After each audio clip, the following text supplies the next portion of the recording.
Hi friends, welcome to అన్ఫా kitchen fest. ఈరోజు మినపప్పు లేకుండానే కొబ్బరి దోశలు ఎలా చేయాలో చూద్దాం.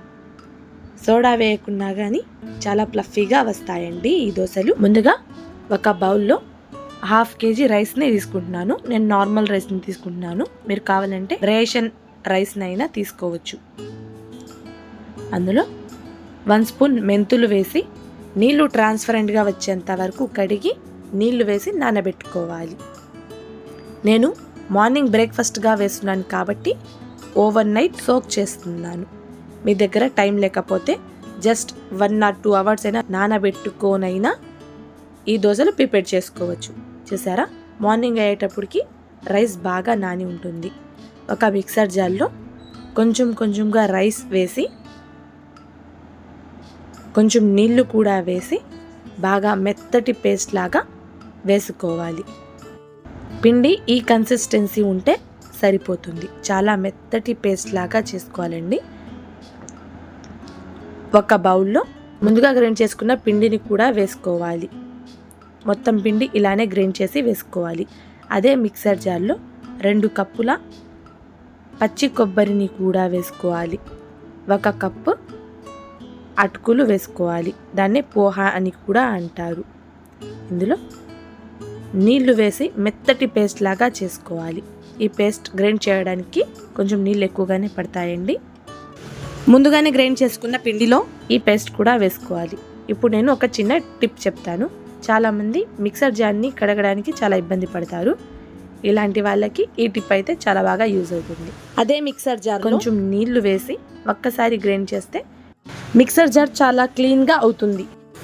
ఈ వాటర్ని కూడా వేసి రుచికి సరిపడా సాల్ట్ వేసి బాగా కలిపి పిండిని ఈ కన్సిస్టెన్సీ ఉండేలాగా చూసుకోవాలి. కోకోనట్ దోశలోకి పర్ఫెక్ట్గా సెట్ అయ్యే ఉల్లిపాయ చట్నీ ఎలా చేయాలో చూద్దాం.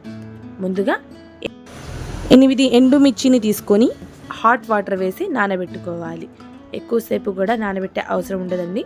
జస్ట్ ఆనియన్స్ కట్ చేసేంత టైం నానబెడితే సరిపోతుంది. 1 కప్పు ఆనియన్స్ తీసుకుంటున్నానండి. అంటే సుమారు 2 పెద్ద సైజు ఉల్లిపాయలు. ముందుగానే నానబెట్టిన ఎండుమిర్చి కూడా వేసుకోవాలి.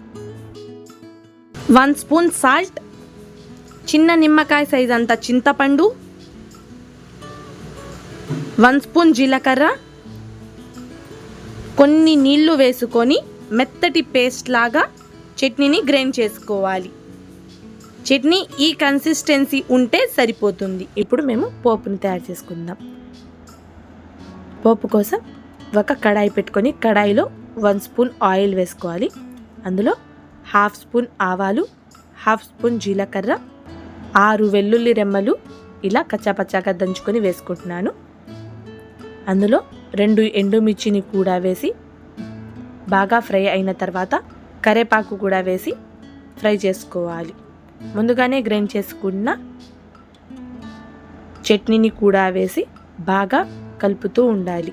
చాలామంది చేసే తప్పేందంటే చట్నీ వేయంగానే స్టవ్ ఆఫ్ చేస్తారండి. కాదు, చట్నీని ఒక 5 to 6 minutes పాటు ఈ తాలింపులోనే బాగా కలుపుతూ ఉండాలి. ఇలా ఆయిల్ సపరేట్ అయ్యే టైంలో స్టవ్ ఆఫ్ చేసుకోవాలి. చూసారా, 5 minutes లోపలే పిండి ఇలా గట్టిపడి ఉంటుంది. పిండి ఇలా గట్టిపడి ఈ కన్సిస్టెన్సీలో ఉంటే దోశలు వేయడానికి పర్ఫెక్ట్ కన్సిస్టెన్సీ. ప్యాన్ వేడి అయిన తర్వాత ఒక గరిటెడు పిండి తీసుకొని ఎక్కువగా కలపకుండా కొంచెం స్లోగా వేసుకోవాలి. ఈ దోశ కొంచెం మందంగా ఉంటేనే బాగుంటుంది.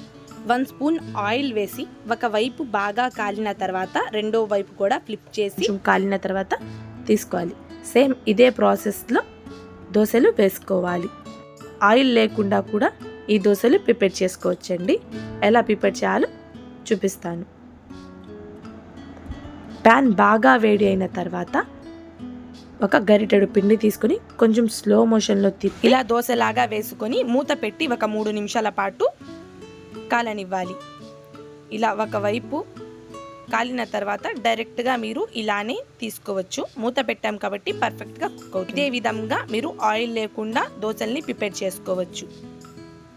కావాలంటే మీరు రెండో వైపు తిప్పి అయినా దోశని కాల్చుకొని తీసుకోవచ్చు. పచ్చి కొబ్బరితో హై ప్రోటీన్ దోశ ఎలా చేయాలో చూశారు కదా. ఈ వీడియో మీరు ఇంట్లో ట్రై చేసి ఎలా ఉందో నాకు ఫీడ్బ్యాక్ కమెంట్స్ రూపంలో తెలియచేయండి. ఈ వీడియో కనుక మీకు నచ్చినట్టయితే లైక్ చేసి మరెన్నో టేస్టీ అండ్ ఈజీ రెసిపీస్ కోసం మన ఛానల్ని సబ్స్క్రైబ్ చేసుకోండి. Thank you for watching.